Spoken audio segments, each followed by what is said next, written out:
ఇవాళ ఎలక్షన్ అయిపోయి నిలబుద్ధి కాదు నాకు. ఎందుకంటే ఇంత కష్టపడి పనిచేసిన మీ అందరికీ చిన్న థ్యాంక్స్ లేకపోతే కృతజ్ఞతలు చెప్పుకొని వెళ్తే నాకు నేనే తప్పు చేసినాను అవుతాను చెప్పి ఎలక్షన్ అయిపోయినా ఇంకా ఉన్నాను. సో ముందు ఇక్కడ నలుగురు గురించి నేను చెప్పాలి. స్వామి గారి గురించి ఇప్పుడే చెప్పాను. చాలా అవుట్ ఆఫ్ ది వేలు పనిచేశాను ఆయన. ఆ పక్కన సందీప్ భీమిలి నియోజకవర్గం ఇవ్వాల్సింది ఒకే ఒక మాట, మాకు రాకపోయినా పర్వాలేదు, మేము ఎప్పుడు కళ్యాణ్ బాబు గారికి వైపే ఉంటాం, హ్యాపీగా ఉంటుంది నిలబడ్డాడు. ఉంది అక్కడ ఉండటం కానీ ఇవాళ ఇక్కడికి వచ్చి పగలు రాత్రి ఎంత కష్టపడి పనిచేసారో నా గర్వంలో నేను ఎంతో, అంటే వీళ్ళందరూ ఎలా పనిచేశారంటే ఇంకా మనసా వాచా కారణం అంత గొప్పగా పనిచేశారు సందీప్. కాకపోతే అతను చెప్పుకోడు కానీ జనంలో మేము చెప్తా ఉన్నాం. అతను మీరు అందరూ మనస్ఫూర్తిగా అతను అభినందించండి. ఎందుకంటే చదువుకున్న వ్యక్తి, చాలా ద్వారపూడి చంద్రశేఖర్ రెడ్డిని మనం ఎటువంటి లేనప్పుడు రోడ్ల మీదకి వచ్చి గొడవ పెట్టి ఫైట్ చేసి కేసులు కూడా పెట్టించాడు కాకినాడ. అదే అతను అంత చేసి కూడా మేము ఇవ్వలేకపోయాం భీమికి. అది నాకు అనవసరం సార్, నేను పవన్ కళ్యాణ్ గారు ఉంటాను చాలా చేసి ఒక కార్యకర్తలాగే పనిచేసింది. అలాగే మహేందర్ రెడ్డి, ఆయనది యాక్చువల్గా తెలంగాణ, ఆయన శంకర్ కూడా రాలేదు. వాళ్ళిద్దరు తెలంగాణ. ఎప్పటి నుంచో పవన్ కళ్యాణ్ తోటి ప్రజారాజ్యంలో పనిచేశారు. తర్వాత జనసేనకు వచ్చిన తర్వాత పవన్ కళ్యాణ్ గారు పనిచేశారు.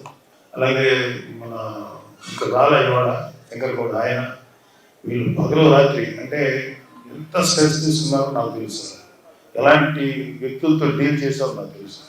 వాళ్ళు మనస్ఫూర్తిగా పనిచేశారు. ఇంకా అంటే కొన్ని విషయాలు నాకు కూడా తెలియదు, ఆయనకేమో ప్రెసిడెంట్ గారు డైరెక్ట్గా ఒక అవగాహన ఉంటుంది. మనస్ఫూర్తిగా పనిచేశారు మహేంద్ర గారు. ఆయన అందరికీ కూడా ఒకసారి ఎవరైనా తెలియదు. అలాగే నా స్నేహితులు, చిన్ననాటి స్నేహితులు, కాలేజీ ఫ్రెండ్స్, అన్నీ అయిపోయిన తర్వాత పవన్ అంటే జీవితంలో అదేదో వచ్చిన వ్యాపారం తీసుకుంటా, ఎడ్యుకేషన్ బిజినెస్ తీసుకుంటున్నారు. మంచి తండ్రి గారి దగ్గర నుంచి ఒక ఉన్నతమైనటువంటి బ్యాక్గ్రౌండ్ ఉన్న వ్యక్తి, కమ్యూనిస్టు వీళ్ళ నుంచి వచ్చిన వ్యక్తి. అయినా ఈయన కూడా కమ్యూనిస్టు భావజాలకు కలిగిన వ్యక్తి, మానవత్వం, హ్యుమానిటీ ఇలాంటి ఇల్లు తెలిసిన వ్యక్తి. చాలా మంది వాళ్ళు యుద్ధాలు చేశాడు. ఇప్పుడు మీరు కుర్రోళ్ళు ఎంత ఆవేశంలో ఉన్నారో అంతకు 100 రెట్లు ఆవేశం ఆ రోజులు మాకు తెలుసు. అజయ్ గారు కాలేజీలో పొట్టలాంటి యూనివర్సిటీస్, కానీ కేవలం మంచి కోసమే పనిచేస్తారు. అప్పుడు కూడా మంచి కోసమే పనిచేశారు. 10 మందికి హెల్ప్ చేయాలని తత్వం పనిచేశారు. ఆయన పవన్ కళ్యాణ్ గారు మీరు చెప్పింటే అజయ్ గారు మీరు మా కోసం నిలబడతారంటే మనస్ఫూర్తిగా వస్తాను బాబు అని చెప్పి. అంటే మా కళ్యాణ్ బాబుని మేము కూడా తెలుసు, కళ్యాణ్ బాబుని చిన్నప్పుడు స్కూల్లో చూసిన వ్యక్తులు. సో అలాంటి వాడు ఒక మహానాయకుడు ఎదిగినప్పుడు మీరు ఏం చెప్పినా చేస్తారని చెప్పి ఆయన భావాన్ని యథాతథంగా అమలు చేసి చూపించిన వ్యక్తి. అయినా తర్వాత ఆయన కూడా గత 2-3 నెలల నుంచి ఫ్యామిలీ వదిలేశారు. మధ్యలో ప్రెసిడెంట్ గారు పిలిస్తే వెళ్ళి మళ్ళీ వెంటనే వచ్చాం. సో ఆయన మనసా వాచాకారంగా పనిచేసిన వ్యక్తి. నా స్నేహితుడుగా కాదు, జనసేన నాయకుడిగా ఎంత కష్టపడ్డాడో నాకు తెలుసు ఇవాళ. సో నా స్నేహితుడు కాదు కానీ నిజంగా అంత కష్టపడి ప్రతి చోటకి వెళ్ళాడు, ప్రతి వాళ్ళని కలిశారు. ప్రతి వాళ్ళు ఆవేశంలో ఆయన ఎన్నో మాట్లాడినారు, కానీ ఆవేశాన్ని అర్థం చేసుకున్నాం తప్ప తప్పుగా అనుకోలేదు. ఎందుకంటే అడిగిన వాళ్ళందరూ మంచి ఉద్దేశిస్తున్నారు కానీ వాళ్ళు ఆవేశంతో మాట్లాడారు. సో అవన్నీ మనస్ఫూర్తిగా తీసుకొని చాలా చక్కగా తృప్తిగా ఉన్నారు ఆయన. ఇవాళ ఆయన అందరికీ మనస్ఫూర్తిగా సేవ చేసినందుకు మీరు ఆయన ఒకసారి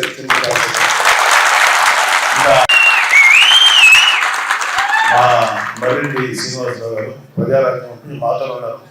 తర్వాత జనసేనలోకి వచ్చారు. ఆయనకి అసలు ఒక్కరోజు కూడా అనపర్తి నియోజకవర్గానికి ఇన్ఛార్జ్, ఏ రోజు కూడా నవ్వు గారు నాకు ఒక ఎమ్మెల్యే నిలబడాలి, అయితే ఒక చోటకి వెళ్ళి జిల్లా పరిషత్ చైర్మన్ నిలబడాలి, ఏది అడగల. కేవలం మా కుటుంబం అంటే అవ్యాజమైన ప్రేమ. కళ్యాణ్ బాబు గారి యొక్క ఆలోచనలు, కళ్యాణ్ బాబు గారి యొక్క పార్టీ విధి విధానాలకి చాలా ఇన్స్పైర్ అయ్యి ఎప్పుడు బయటికి రాలా, ఎప్పుడు వెనకాల నుంచి పనిచేసేది, వెనకంటే అందరినీ మోటివేట్ చేసుకుంటూ వచ్చే వ్యక్తి.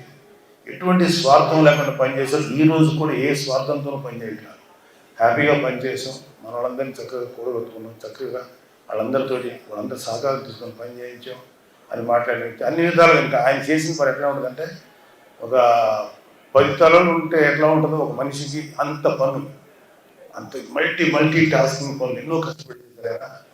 ఆయనకు ఒక టైం చూసి అనిపిస్తే భయం వేసి, కోపం కూడా అసలు కోపం దానికి రాదు. అలాంటి వ్యక్తికి కూడా కొంచెం కోపం వచ్చింది. అంటే ఎంత కష్టపడ్డాడో మీరందరూ అర్థం చేసుకోండి. మర్రెడ్డి గారు ఇక్కడ ద్వారపూడిలో ఉంటారు, ఎప్పటికీ మీకు అందుబాటులో ఉంటారు, మీ అందరూ అందుబాటులో ఉంటుంది. వేరే తర్వాత చెప్తాను. సో ఆయన కూడా మీ అలాగే తుమ్మలపల్లి రమేష్, ఆయన మాటల మనిషి, జాతర మనిషి, జగ్గంపేటకి చాలా ఇన్ఛార్జిగా ఉన్నారు. జ్యోతుల నెహ్రూ గారికి జనసేన తరఫున మనస్ఫూర్తిగా పనిచేసింది. ఆయనకి కూడా మీ అభినందన తెలియజేయండి. జనసేనకి ప్రజారాజ్యం పార్టీ ఎప్పుడు ఉన్నారు, తర్వాత జనసేనలో చక్కగా జనసేన కార్యక్రమాలు చేస్తారు. ఇక్కడున్న మానస కానీ, తర్వాత ఇక్కడున్న పెద్దవాళ్ళందరూ, వీళ్ళందరినీ చూస్తున్నాను. రాజు, నేను అందరూ నాకు ముఖ్యంగా నేను మాట్లాడాల్సింది మీ గురించి. మీరనేవాళ్ళు కనుక ఈరోజు బూత్ లెవెల్లో కష్టపడి పనిచేయకపోతే మాకు అంటే ఎంత అద్భుతంగా పనిచేశారంటే మీరు. అది 2019లో జరగల, ఇవాళ పిఠాపురం అది సాధ్యమైంది. అద్భుతంగా ఒకళ్ళెవరో ఫోన్ చేసి, ఏమండి మధ్యాహ్నం ఫోన్ చేసి 4 o'clockకి 3 o'clock మన వాళ్ళకి అప్పుడే సంబరాల్లో పడిపోయారండి, అందరూ వచ్చేసి ఆడుతున్నారంటే అని చెప్పా. బూత్ లెవెల్లో పనిచేస్తున్న ఏ జనసేన కూడా బయటకు రాలేదు, అక్కడే ఉన్నారు, కష్టపడి పనిచేశారు. ఈవీఎంలు స్ట్రాంగ్ రూమ్లోకి వెళ్ళి లాక్ చేసేదాకా ఉంటారు. బయట హడావిడి లేకపోతే ఎంజాయ్ చేసింది మన ఈ బూత్లో పనిచేయని జన సైనికులు ఉంటారు. వాళ్ళ సంతోషాన్ని మేమే అక్కడ ఆపుతాం. వాళ్ళు హ్యాపీ ఫీల్ అవసరం, ఏం చేస్తాం చెప్తాం. అదే బాబు కొంచెం నిదానం ఉన్నది, మాకు తెగ వచ్చేస్తున్నాయి పెద్దల నుంచి కాల్స్.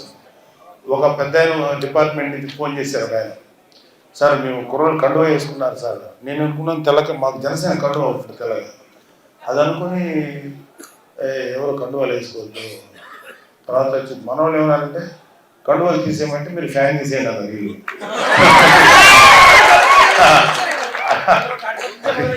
అదే తెలుసు.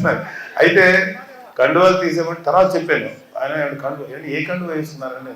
ఎర్ర కండు కష్టపడేవాడు వేసుకునేదండి. అది ఒక కార్మికుడు, ఒక కర్షకుడు చెమట తుడుచుకుంటే కదా, అది కార్మికుడు కర్షకుడు యొక్క దీనికి తీసుకోండి. ముఠా మేస్త్రి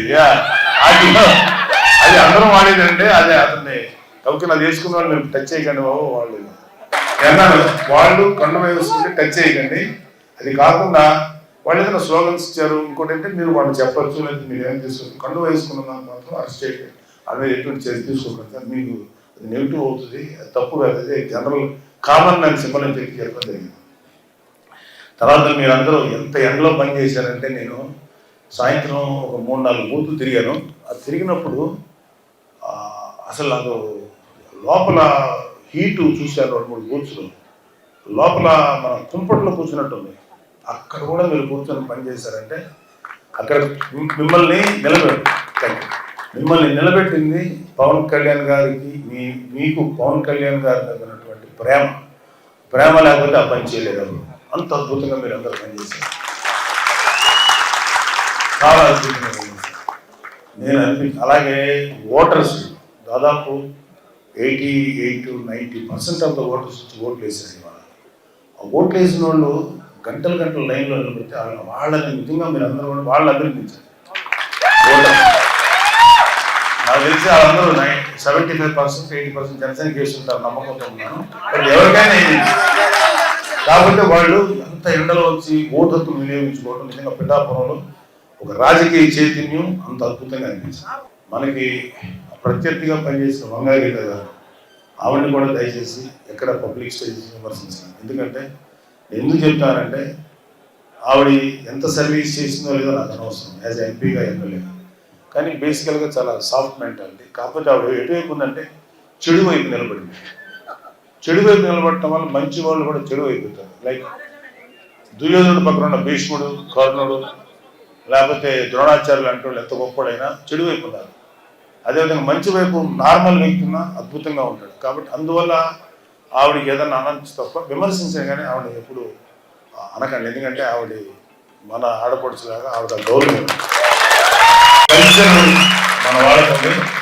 రేపు పొద్దున ఎప్పుడైనా ఆవిడ కనపడినప్పుడు కూడా మనస్ఫూర్తిగా ప్రేమ పలకరించాలి తప్ప ఆవిడ ఎంత చేయకూడదు. మూడున అందరం ఒక మంచి న్యూస్ వింటారని నేను కూడా అభిలషిస్తున్నాను.